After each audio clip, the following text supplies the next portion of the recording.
Hello everyone, this is Julia with Senior Susie Stamps. I'm glad you're with me today. I have a cute project, and let me tell you how it started out. A lot of you who have followed this channel for a while know that I am a member of a calendar club, and once a year we submit calendars for whatever month we're assigned or volunteer for. And this year I have been assigned the month of August. Well, I kind of hit a creative wall on what on earth I should do for an August calendar. So I went on Google and did a search for August events, and this is what I came up with. International Cat Day. It's a celebration which takes place on August the 8th every year, and it was created in 2002 by the International Fund for Animal Welfare to raise awareness for cats and to learn about ways to help and protect them, and that source was from Wikipedia. So I just made a copy of that and put it on my computer and made a little thing to print out for the back of my calendars. But today I'm going to do kind of a little test run, and I'll show you what we're going to fix. It's this cute little card that will celebrate International Cat Day. So come on and let me show you the tools that I need to make this card.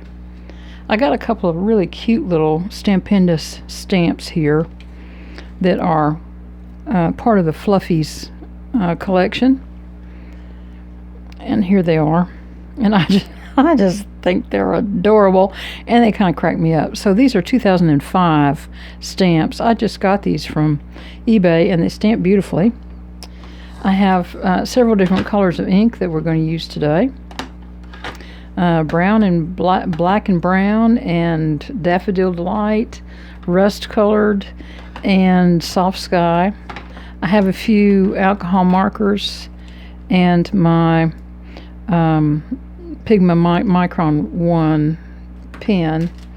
I have a little finger dauber, or I guess blender, and my tweezers, of course. And I got some drywall tape. I hesitate to use drywall tape because last year I got so hooked on it I couldn't hardly give it up. But anyway, I got this great big monster roll of drywall tape, so hey, we might as well use it once in a while. The other thing I need for today is a Q-tip. So let's get started. These, I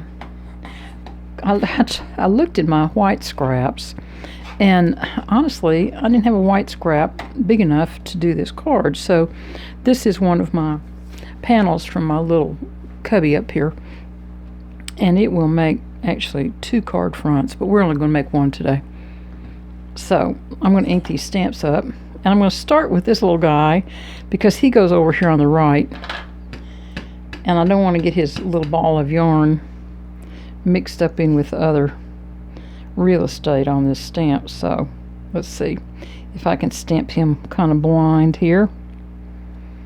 There he is. Is he adorable or what?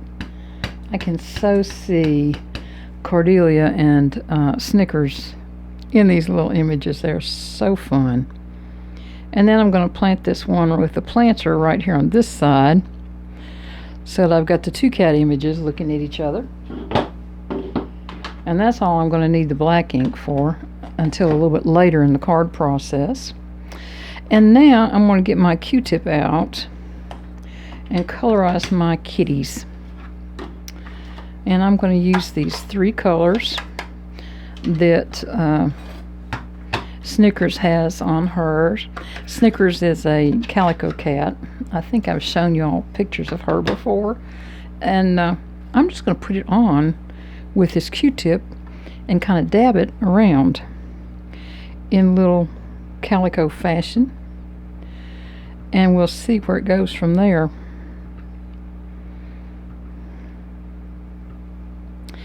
And it doesn't take very long to do them this way.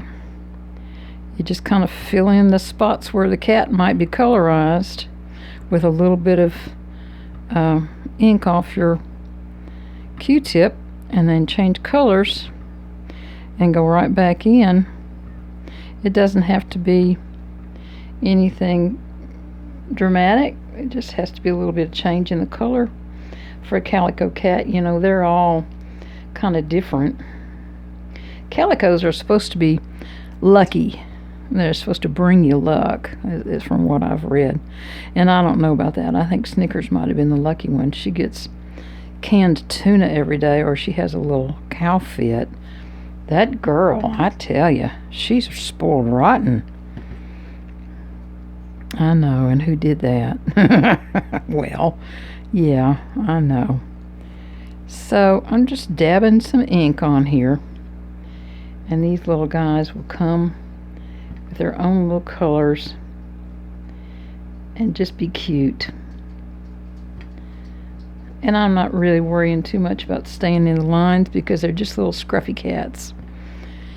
And that's the way they're supposed to be. Little scruffy cats. There, got the toes done. There we are. Now, I've got this ink all finished up so I can get it out of the way. And I'm going to switch over to my pens.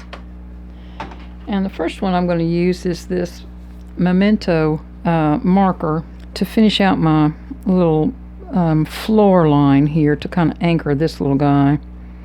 And I'm just going to use a couple dots and some dashes.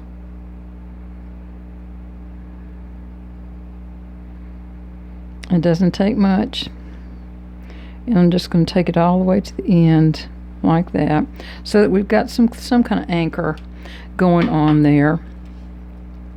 And then I'm going to color the little flower pot in gray. And I am not a colorist, so this is very simple coloring. I don't do much with markers that I'm particularly proud of, but I get the job done, and that's good enough for what I'm doing here. Because I know some folks are really, really amazing colorists, and I am just not one of them. I can do much better with my paintbrush for some reason than I can markers. All right, there's that. And I'm going to do the little flowers in purple, or well, whatever this color is, lavender. This set of markers is some that I used to have for some students in my classes. It was not an expensive set, and I've left a link to it before. I'll leave a link to them again. These are Bionyo markers, and I'm using the firm tip right now because I'm just getting a little bit of color on these little flowers. And I think they blend well enough for inexpensive markers. And they're what I was able to find. All of my big box of markers is still packed up, and I don't want to unpack them because they were a pain to get packed. And we're almost through with these little flowers. Didn't take long, did it?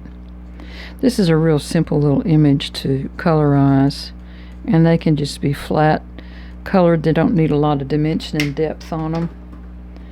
And so I'm going to put some little yellow centers in the ones that are facing forward. And then I'm going to put a little green for the backs for the ones that are facing the other way. And I don't care if I cover up all the white at all. It doesn't matter. I'm going to go back in with my gray and put a little bit of color on the yarn here. Doesn't have to be much, just for a little bit of extra dimension. There we go. And I need a little pink for the nose.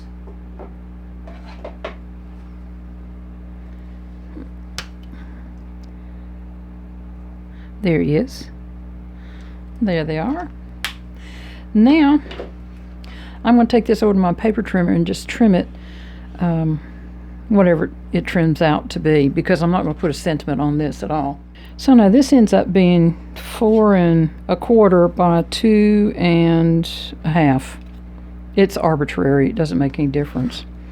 But now I'm going to put my drywall tape, and it's not quite wide enough. Let me trim just a tiny little bit off of this. So now that's 2 3/8 instead of 2 1/2.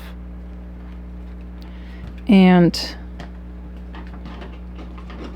I have some clear acetate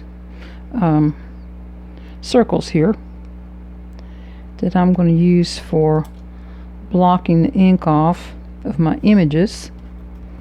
And I'm going to use the bigger one off of the little flower plot. Let me wipe these. They may have ink on them still from the last time I used them a few minutes ago. There we go. So I'm just going to block these little images off a little bit. It doesn't take much at all, but I want to highlight the little kitties because that's what these cards are all about, is the kitty cats. Now, I have my little finger dauber, and I have some light blue ink. This one happens to be Soft Sky. You could use whatever you want to use on these. It doesn't matter. And you can use whatever images you want to use. It's just kind of the concept of this card with the images, and then using your drywall tape for the background. It just makes it kind of a fun little card here. And you do kind of have to hold your acetate in place with your thumb or finger or whatever. This doesn't have to be exact because the drywall tape technique is very, very forgiving. So now I'm going to hold those both in place and just run up between them so that both little circles are independent of each other. And there we are. So that's that. Now I want to go back and get my black ink again and just kind of grunge up the outside edge of this piece. And I'm going to do that by kind of dragging. Oops, I got a little overzealous there, didn't I? Well, we're just going to ignore that and act like it was an intentional thing. You know, sometimes you just got to do that. So this one's going to have a lot more black on it, and that's fine. It doesn't matter in this case at all whatsoever. So now I'm going to put that on the front of my card panel up on some foam. And I pulled the wrong card. I want a side fold card. And I'm going to put it laterally on here. But first of all, I'm going to put some foam on that. Oh, while I am here today, I've had several people ask me recently about the foam I buy. I get it from Amazon, and I'll leave a link to this foam in the description box as well. This is 1-inch foam. I've been getting this for years, and it works beautifully. And then I just take it because I don't like dealing with that big roll, and I remount it up onto strips of release paper. I save release paper from wherever I get it, and I just use it that way. So that's my little foam commentary. Let's get this little guy finished up. You can see it's only going to take a few minutes to make this little card. Doesn't take long at all. So here we go. I'm going to get my little tweezers because it helps me to get things straight. And I'm just looking around the outside edges, trying to get this edge and that edge the same, and the top and the bottom the same. And there we are. And then on the inside, I'm going to glue down my little informational strip with some Books by Hand PVA glue, and not very much of it because it does kind of, on this really lightweight paper, it just doesn't take much in the way of glue, and I don't want to see any big glue tracks on my cards. And that's going to go right up here in the middle of that.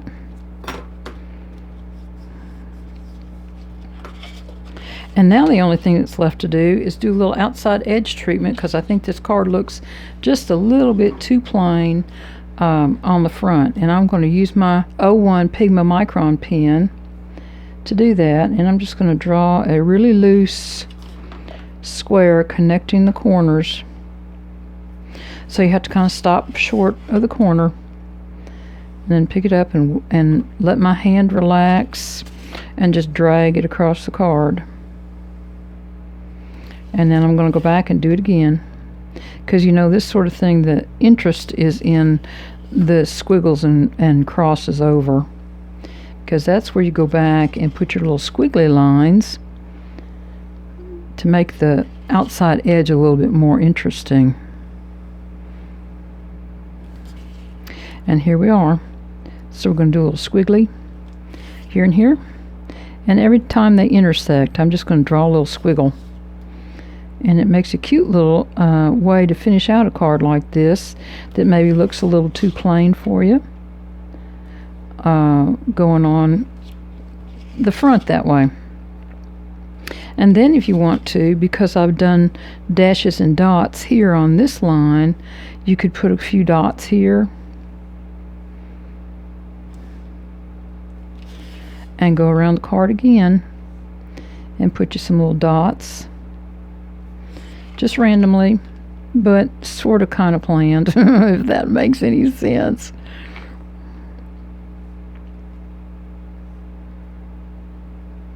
There we are. Do one more there. So here's our little Fluffies card for today that celebrates International Cat Day. And I hope you all have had a great day, and I'll talk to you again soon. Bye, everybody.